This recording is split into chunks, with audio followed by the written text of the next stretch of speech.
Okay, and we are live. Hi, Dr. McDaniel. Thank you for joining the show. Hey, you're welcome. Thanks for having me. Very excited to have you on the show. I have a lot of items I want to talk about. My podcast is mostly for for corporate professionals, for business-minded individuals who are seeking advice. I know that you have, quite a professional background and also quite an educational background. You have a very decorated background in which you've served as a vice president of marketing, marketing manager, a managing director, a senior account exec in sales. So, I know you have a certainly a varied background. You have a PhD from the University of Texas. You have an MBA from Notre Dame, and you did your undergrad at Cal Berkeley, which I'm from the Bay Correct. Area. And yeah, I've had some dialogue with you. I know that you're from the Bay Area. Originally, yeah.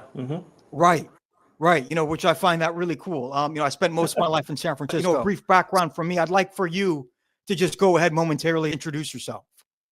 Yeah, sure. So Dr. Mike McDaniel, assistant professor of management at LSU Shreveport. And as you so kindly introduced me, thank you, Daniel. Undergrad at Cal Berkeley, MBA Notre Dame, and PhD from UT Arlington. PhDs in management. The MBA was in marketing, and I actually spent about 27 or so years in corporate America before going and getting a PhD and becoming a professor. So that gives me kind of a unique perspective because when I am in the classroom talking to people, it's not just, here's what the book says, or, even here's what we say in academic research, but it's more like, well, I've been doing it for 27 years in the real world, and here's how it actually happens. In fact, my experience mostly is what informs my research. So most of my research papers have been about phenomena that I witnessed firsthand while in the workforce, and then decided to go see, what does research say about that? And when I found out that research hadn't been done on that, I went and researched it. And now, several publications later, it's worked out. Of course, I met you, or I had my interactions with you when I was, I'm presently an MBA student at LSUS, and I took MBA 704 with you. I really enjoyed the class, so was my opportunity in meeting you. Found that class very interesting, and I found your lectures to be very intriguing. I really liked how you added humor to it as well. That always helped. Yeah, that really helps stay engaged. But, also just great information. I learned a lot in that class. Certainly advanced my understanding in many ways. So, the first question I'd like to ask you, Dr. McDaniel, was just balancing work, school, and life. It sounds like you were first in the professional realm and then you got a doctorate degree. But I'm sure that you've had instances in which you've been a professional, perhaps full-time, part-time, while simultaneously being a student. Can you talk about the challenges and the arduous journey that is, and how you navigated it, and just any advice for students who are professionals, such as myself, because there's many people like myself, Dr. McDaniel, who are doing this online MBA while also holding their full-time job.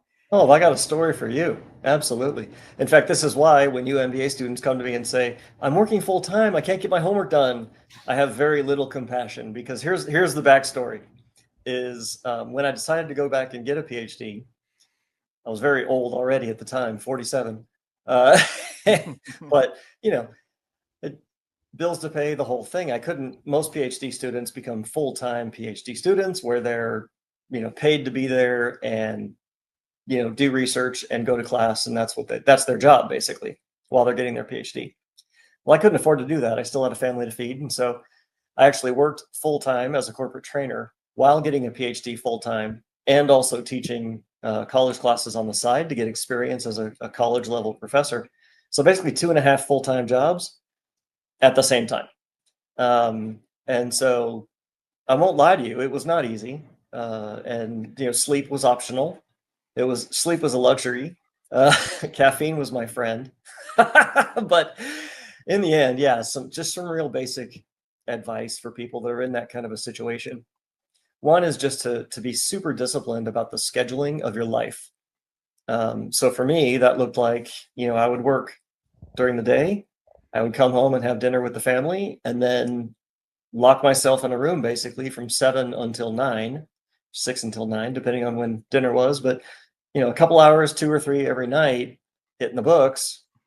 But then I would turn it off at 9 o'clock, and my my promise to my wife was that I would not disappear for 4 years, right? So at 9 o'clock, I would turn it off. We would sit on the couch and just, enjoy some time together and unwind. But that had to happen every night in order for me to stay on track. And then, most of the day Saturday and usually half the day or so on Sunday. But in order for me to juggle all of those balls and keep all the plates spinning, that's what had to happen. But if you just approach it from a kind of like, this is my job, right? So I've got my job that pays the bills, and then I've got my other job that is my education. And, just like you wouldn't let any balls drop while you're at work, you can't let any balls drop while you're at school either. And so, that's thing number one. Thing number two is allow yourself time to be you.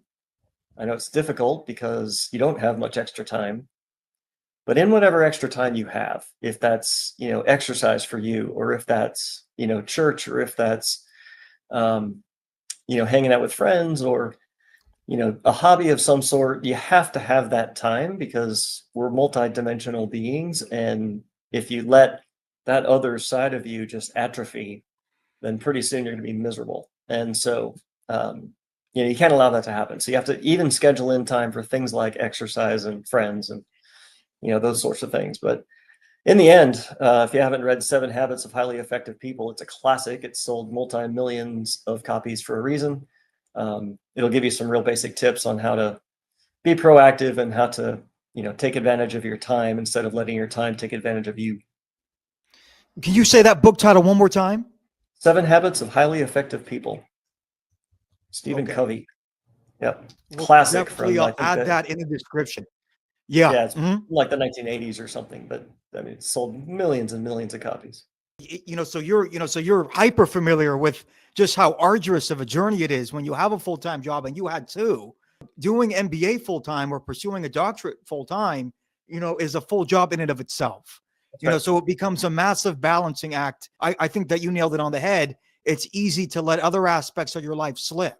Right. And other aspects that are indispensable in maintaining your health and maintaining your mental state and kind of maintaining your spirit. Again, I think if those things do slip, it's a finite period of time in which it would, because hopefully you do, finish that, that doctorate degree or that master's degree is wrapped up in a timely enough manner. I think it's ideal to try to have that balancing act. And Oh, you're absolutely right. In fact, Yeah. I had a very wise man tell me one time that you can juggle all the balls, but the one that is your family is made of crystal. So that's the one you cannot drop. You certainly don't want to drop that one. So my next question, Dr. McDaniel, just has to do with the competitive job market that is in place nowadays. Students find themselves, and even those, Dr. McDaniel, who are exceptionally qualified. I'm in San Francisco, as you know, so I'm in the Silicon Valley, San Francisco job market that is just so hyper competitive. And you are putting in these applications with other, innumerable applicants that are in the pool. Yep. And, just finding ways to stay competitive. Obviously, procuring a master's, procuring a doctorate, and adding that to your resume is something that will stand out, hopefully. There's a pool of other applicants who have these qualifications. So what, in your opinion, throughout your 27-year journey has aided you in standing out and getting those opportunities? Yeah. So the education landscape and the job market has changed quite a bit over the generations. So when my father, who's in his 80s now, went to college, just the fact that he went to college was enough to get him the job of his choice, basically, when he graduated, right? Then by the time my generation rolled around, the undergrad wasn't enough. You had to go get a graduate degree in order to really be competitive in the job market. And so I did.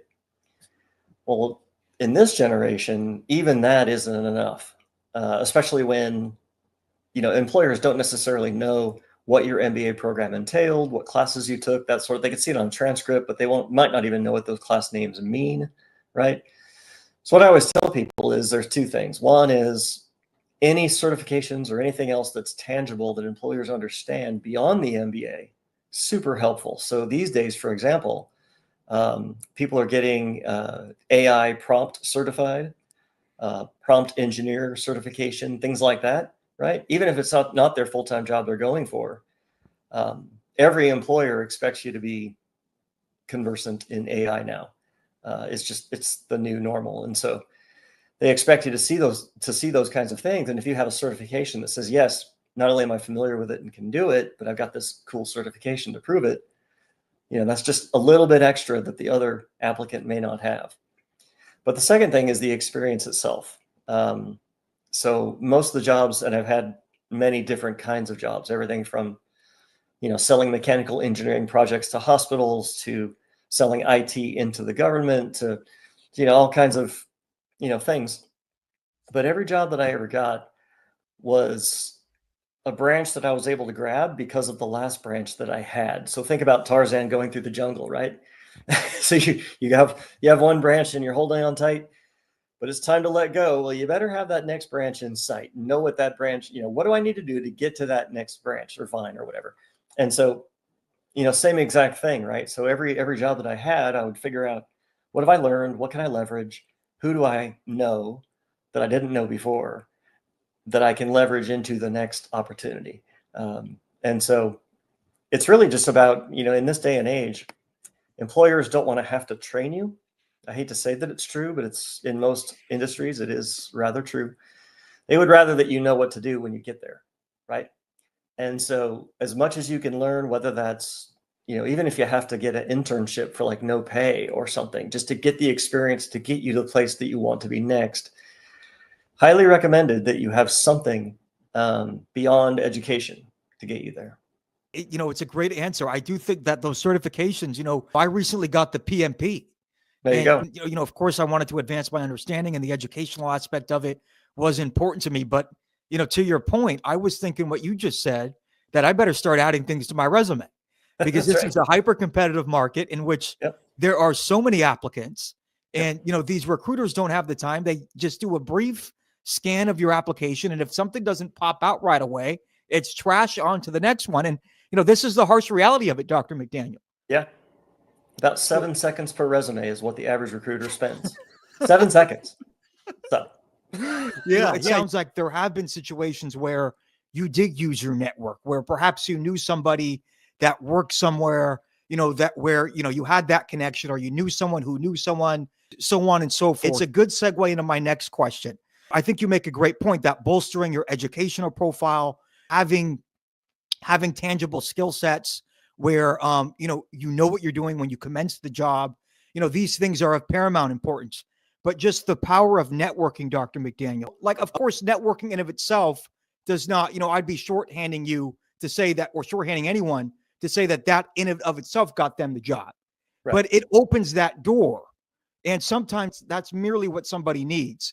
So how has that had an impact on your career?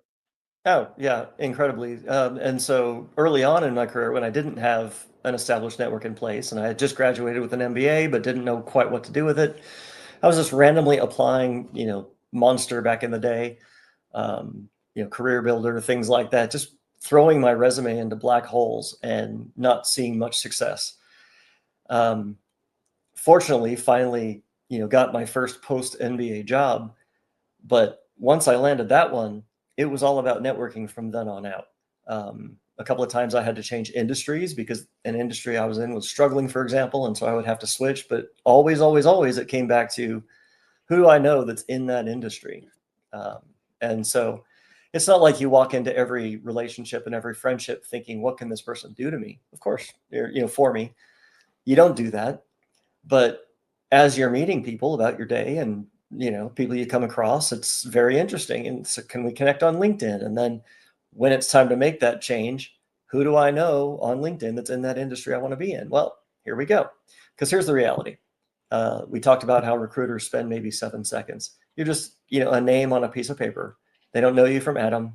And so if somebody can come into that recruiter's office and say, hey, I know this guy, Daniel, really good guy. I think he'd probably fit with our culture here. Here's his resume. Don't give him any special treatment, but I'm just saying I know him and he's a good guy. I mean, that's everything, right? Phone call the next day. Yeah, you're in, right? At least to the interview. And so, yeah. So, I mean, networking is everything for sure. I want to stick on this topic for just a moment because I really do believe that networking is just, you couldn't measure the enormity of it. I think that no one wants to particularly rely upon it. I think that everyone wants to build their skill set, cultivate skills. I know that you mentioned the proliferation of AI and, being well versed in that space. And having an educational background, networking component is just so powerful. The LSUS program is an online program. Right. And, I'm in Facebook groups, I'm in group meet chats, I converse with students. I've met many students. So, it's not to ask this question saying that the networking component is just completely and utterly not there, but obviously it's not at the extent to which an in-person program would provide. So what would you say to students doing the MBA online, who don't have that ability to see, to meet people in person, to meet people in the classroom, meet a teacher in the classroom, how can they build a network, just educationally speaking? Yeah. Yeah. Good question. Yeah. My MBA was totally different, right? It was 2 years in South Bend, Indiana, in person, getting to be in the classroom with the professors and being able to be in small groups with, as you're assigned to teams and working on projects and all that sort of thing. And so you're in the trenches, blood, sweat, and tears trying to get these projects done. And so those friendships are friendships I'll have for life, and I still keep in touch with them, right? It's a little bit different when you're in the online situation, but it's imperative that you, as the student or, participant or whatever, you have to take it upon yourself to make those connections happen a little more, purposeful about it. Right? It's not going to happen just naturally because you show up and sit next to somebody in a classroom. So instead, what I would recommend is if you have a professor that you like, schedule some office hour time and say, hey, could I just have 15 minutes of your time to talk about your background, get some advice, whatever. And then several years down the road, when it's like, hey, could I get a letter of recommendation, or could I, whatever, they'll actually remember you, So schedule the time, purposefully, especially with professors. But even with your peers, if you're in a group and a couple of people in your group turn out to be really fantastic, and it's like, wow, I should probably keep in touch with them, then take that step. Say, hey, can we grab a 15-minute Zoom coffee and just, get on a break sometime? Could we just chat? Because, et cetera. So I really think it's something that needs to happen, but you have to kind of force it to happen in the online environment. Yeah, because as you know, Dr. McDaniel, the networking component to the MBA is a massive component to it. Of course, there's the educational side, and it's a great learning experience. My next question I want to ask you, Dr. McDaniel, is these questions. A lot of the time, these questions are really have to do with challenges that I've encountered and that I know my peers have encountered navigating the professional world. And there are many professionals who have degrees and who have credentials. They're having trouble finding that job or that career path that they see themselves doing for the next 20 years. Right. And it's a circuitous route, in finding that. It's, I did a little retail management, I did a little sales, I did a little admin, I worked for a firm, I worked in tech, and it's just circuitous route and finally finding that job. And it's also, a balancing act with finding a job that pays you substantially enough and caring enough about that, while also finding something that, actually gives you some kind of joy. So Right. how did you navigate that? I know that you've had many different jobs, sales, marketing. I'm pretty sure you were in the Air Force. Air Force officer. Yep. So many different fields that I also noted in the intro of this video. So how did that help you in finding what you ultimately want to do? And what advice would you give to students who are having trouble finding a job that, perhaps they're getting paid okay, Dr. McDaniel, but they're just not happy? And that's the thing, right? Is that no matter how much money you're making, if you're miserable at work, it's the majority of your waking hours, it's the majority of your life. And that means you're miserable in life. And so I found out the hard way that no job, no matter how much they pay you, is worth that. It's, terrible damage to your health and, of course, your satisfaction, which means you won't perform as well on the job because you're not actually happy there, right? it's a downhill spiral. And so what I always tell people is the most important thing you can do in your professional life is first find out what's your purpose. And so I'm all about, a lot of my research is in the area of purpose. And what we're finding is that when employees of an organization gel with the purpose of their organization, so I believe my company's doing more than just making a profit. They've got this greater purpose, whatever that is, and I'm really into it, my satisfaction goes up, my intention to leave the job goes down, my commitment to the organization goes up.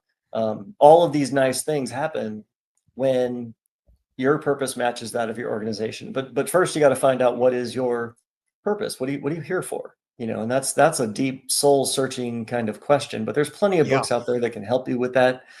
Simon Sinek has some good ones about, finding your why and, stuff like that. Right.